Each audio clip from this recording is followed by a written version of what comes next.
கடந்த 2 தினங்களுக்கு முன்பாக சேலத்தில் 500க்கும் மேற்பட்டவர் பல்வேறு கட்சிகளிலிருந்து விலகி எமது தமிழக வாழ்வுரிமை கட்சியில் இணைப்பு விழா ஒன்று நடைபெற்றது. அந்த இணைப்பு விழாவில் சுமார் 1.25 மணி நேரம் நான் பேசினேன். அந்த பேச்சில் தமிழ்நாட்டினுடைய பல்வேறு விடயங்களை குறித்து நான் பேசினேன். அது எல்லாம் பேசுபொருளாக மாறாமல்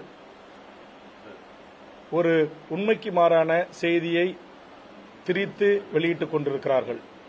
அதாவது நடிகர் திரு விஜய் அவர்கள் கட்சி தொடங்கிய போது ஒரு தமிழனாக அந்த கட்சியை வரவேற்றுவேன் நான்.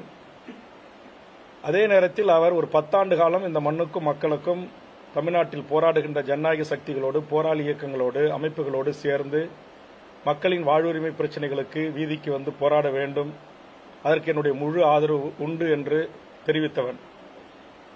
அதே திரு ரஜினிகாந்த் அவர்கள் அரசியலுக்கு வருகிறேன் என்று அறிவித்த போது அவரை மிக கடுமையாக நான் எதிர்த்தவன். பல்வேறு விடயங்களிலே அவருக்கு மிக கடுமையான விமர்சனங்களை முன்வைத்தவன். ஆனால் அதுபோன்ற எந்த ஒரு விமர்சனத்தையும் நான் திரு நடிகர் விஜய்க்கு வைக்கவில்லை. காரணம், அவர் ஒரு தமிழர், வரட்டும், மக்களுக்கு அரசியல் செய்யட்டும். ஆனால் எடுத்தவுடனே நான் சட்டமன்றத்துக்கு தான் செல்வேன் என்கிற அந்த அறிவிப்பில் எனக்கு உடன்பாடு இல்லை. உள்ளூராட்சி தேர்தல்களில் நிற்கட்டும், நகரசபை தேர்தல்களில் நிற்கட்டும், சட்டமன்ற நாடாளுமன்ற தேர்தல்களை சந்திக்கட்டும், ஒரு 10 ஆண்டு காலம் இந்த மண்ணுக்கும் மக்களுக்கும் போராடட்டும். அதற்கு பிறகு வெகு மக்களிடத்திலே சென்று எனக்கு வாக்களியுங்கள் என்று கேளுங்கள். திரைத்துறையில் நடித்து முடித்துவிட்டு ஒரு கிட்டத்தட்ட ஒரு 30-35 ஆண்டு காலம் திரைத்துறையில் நடித்து தன் இளமை காலம் முழுவதும் பொருளீட்டி சம்பாதித்துவிட்டு தற்போது அரசியலுக்கு வருகிறீர்கள், வரவேற்கிறோம். ஆனால் வந்த உடனே நேராக நாங்கள் செயின் சார்ஜ் கோட்டைக்கு தான் போவோம்னு சொல்றீங்களே, ஏன் உள்ளூராட்சி, நகராட்சி, மாநகராட்சி பதவிகளுக்கு போக மாட்டீங்களா என்கிற அரசியல் ரீதியான விமர்சனங்களை நான் முன்வைத்திருக்கிறேன். ஆனால் சேலம் கூட்டத்தில் பல இளம் பெண்கள், பல கணவன் மனைவி, தாய் தந்தையோர் போடுகிற பெண்கள், பல சினிமா நிகழ்ச்சிகளில் அல்லது தொலைக்காட்சி நிகழ்ச்சிகளில் சினிமா கதாநாயகர்களையே தங்களுக்கான அவதார புருஷர்களாக நினைத்துக் கொண்டு அவர்களை கட்டிப்பிடிப்பது, முத்தமிடுவது, பெற்ற தாய் தந்தையின் முன்னிலையில் அதுபோன்ற அநாகரிக செயல்களில் ஈடுபடுவது, பல்வேறு ஊடகங்கள் பத்திரிகைகள் பார்க்கின்ற போது அதுபோன்று ஈடுபடுவது ஏற்புடையதல்ல என்று சொல்லிவிட்டு பல நடிகர்களின் பெயர்களை வரிசைப்படுத்தி இவருடைய நடிப்பை பாராட்டுங்கள், அதை நீங்கள் ரசியுங்கள், அதை நான் வேண்டாம் என்று சொல்ல மாட்டேன். ஆனால் பெற்றோர்களாகிய நீங்கள் இதுபோன்று நீங்கள் பெற்று வளர்த்து ஆளாக்கிய குழந்தை செல்வங்களை, பெண்களை, குறிப்பாக பெண்களை நீங்கள் இதுபோன்ற அரிதாரம் பூசிய சினிமாக்காரர்களிடம் நீங்கள் அதிக அட்வான்டேஜ் எடுத்துக்கொள்வதற்கு அனுமதிக்கக்கூடாது. இது தமிழுடைய பண்பாடு அல்ல, நாகரிகம் அல்ல. நம்முடைய தமிழர்களுக்கென்று பண்பாடு இருக்கிறது, நாகரிகம் இருக்கிறது, தொன்மை இருக்கிறது என்கிற அடிப்படையில் பல கருத்துக்களை கூறினேன். அதிலே சிலர் ஏற்கனவே வாழும் காமராஜர் என்றும் வருங்கால காமராஜர் என்றெல்லாம் விஜயை ஒப்பிட்டு பேசியதற்கு ஒரு பதில் சொல்வது போல், பெருந்தலைவர் காமராஜர் எவ்வளவு பெரிய மாபெரும் ஒரு தலைவர், அவரோடு ஓராண்டுக்கு முன்பு அரசியலுக்கு வந்த விஜய் எல்லாம் ஒப்பிட்டு பேசுவது ஏற்புடையதல்ல. அவருடைய தியாகம், அவருடைய அர்ப்பணிப்பு, அவருடைய நேர்மை, அவருடைய ஒழுக்கம், இதையெல்லாம் துளியும் இல்லாத பல சினிமா நடிகர்கள் திரைத்துறையில் வசனம் பேசுவதும் நடிப்பதும் அதுவே மூலதனமாக கொண்டு தமிழ்நாட்டின் ஆட்சி அதிகாரத்திற்கு வர துடிப்பதும் ஏற்புடையதல்ல. இந்த நாட்டில் எத்தனையோ மக்கள் இயக்கங்கள் இருக்கிறது, போராளி இயக்கங்கள் இருக்கிறார்கள், இந்த மண்ணுக்கும் மொழிக்கும் இனத்திற்கும் தன் வாழ்வை அர்ப்பணித்தவர்கள் இருக்கிறார்கள், 10 ஆண்டு 15 ஆண்டு சிறை சென்றவர்கள் இருக்கிறார்கள், தூக்கு தண்டனை வரையிலும் தமிழ்நாடு விடுதலைப்படை உள்ளிட்ட தமிழ் தேசிய இயக்கங்கள் சந்தித்தவர்கள் இருக்கிறார்கள். ஆக நம்முடைய தமிழக மக்களாகிய நீங்கள் ஒரு விழிப்புணர்வு பெற வேண்டும். இந்தியாவில் பிரிதொரு எந்த மாநிலத்திலும் இல்லாத ஒரு மோகம், சினிமா மோகம் உங்களை ஆட்படுத்துகிறது. ஆதலால் என் தமிழ் சமூகம் விழிப்புணர்வு பெற்ற ஒரு சமூகமாக நீங்கள் இருக்க வேண்டும். கலையை கலையாக பார்க்க வேண்டும், நடிகரை நடிகராக பார்க்க வேண்டும். அவருடைய சிறந்த படங்களை பாராட்டுங்கள், ஊக்குவியுங்கள். அதை தவிர்த்துவிட்டு பாலபிஷேகம் செய்வது, இன்னைக்கு எத்தனையோ மருத்துவமனைகளில் 1 லிட்டர் பால் இல்லாமல் குழந்தைகள் அவஸ்தைப்படுறாங்க.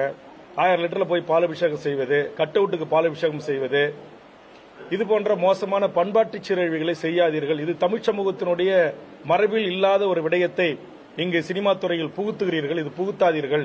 இது நம்முடைய பண்பாட்டு விடயங்களுக்கும் கலாச்சார நாகரிக விடயங்களுக்கும் எதிரானது என்று ஒரு அரசியல் கட்சி தலைவனாய், ஒரு 40 ஆண்டு காலம் பொது வாழ்வில் இருக்கக்கூடிய ஒருவனாய், என் கட்சியினர், என் முன்னால் அமர்ந்திருக்கக்கூடியவர்களுக்கு, புதியதாக வந்தவர்களுக்கு நான் யார், என்னுடைய கடந்து வந்த பாதை என்ன, தமிழ்ச்சமூகம் எப்படிப்பட்ட தமிழ்ச்சமூகம், இது போன்று கட் அவுட் கலாச்சாரம், மண்சோர் சாப்பிடுறது, வேப்பில அரிஞ்சிக்கிறது, அம்மனமா உடையை தவிர்த்துட்டு 100 நாள் படம் ஓடணுங்கிறதுக்காக திருப்பதிக்கு இங்கிருந்து பாத யாத்திரை போறது, உருண்டு பிறண்டு பழனி முருகன் கோயிலுக்கு போறது, இதெல்லாம் வேண்டாம். உங்களை பெற்று வளர்த்து ஆளாக்கிய தாய் தந்தருக்கு உங்களுடைய பிறந்த நாள்ல என்னைக்காவது போய் அவர்கள் காலை தொட்டு வணங்கி வாழ்த்து பெற்றிருக்கிறீர்களா? ஆனா எதுக்கு நீங்க பாலாபிஷேகம் செய்றீங்க? எதுக்கு ஒரு சினிமா நடிகருக்காக இப்படி நான் விடிய கிளம்புற 3 மணிக்கு வந்தேன், நேற்று முதல் நாளே வந்தேன், என் தலைவனை பார்க்க காத்திருக்கிறேன், நான் தவம் கிடக்கிறேன், அவரை பார்த்து அவர் அப்படியே நேரா அவரை கட்டிப்பிடிச்சு ஒரு முத்தம் கொடுத்தா போதும், என்னுடைய வாழ்நாள் பயனை நான் அடைந்து விட்டேன் என்று பத்திரிகை ஊடகங்கள்ல, தொலைக்காட்சி விவாதங்களிலே சில பெண்கள் பேசுகிறார்கள். அப்படி பேசுவதை அனுமதிக்க கூடாது. இது நம்முடைய பண்பாடு இல்ல, கலாச்சாரம் இல்லை. இதை பெற்றோர்கள் அனுமதிக்க கூடாது. இப்படி செய்கின்றவர்களை நான் கடுமையாக கண்டித்து நான் பேசினேன். ஆனா இதற்கு ஒரு மணி நேரம் 40 நிமிடம் என்னுடைய உரையை முழுவதுமா கேட்காத சில அறகுறை வேக்காடுகள், எங்கள் தளபதியை பற்றி பேசிவிட்டாய், நீங்கள் உடனடியாக மன்னிப்பு கேட்க வேண்டும் என்று கூக்குரலிடுவது, அறிக்கையிடுவதெல்லாம் இங்கு வேண்டாம். ரொம்ப நாகரிகத்தோட சொல்றேன். நான் நேரடியாக அரசியல் களத்திற்கு வரவில்லை. என்னுடைய வாழ்வு என்பதே ஒன்றிய அரசை, ஆதிக்க அரச பயங்கரவாதத்தை எதிர்த்து தனிநாடு கோரிய போராளி இயக்கங்களோடு என்னுடைய இளமை கால வாழ்வு தொடங்கியது.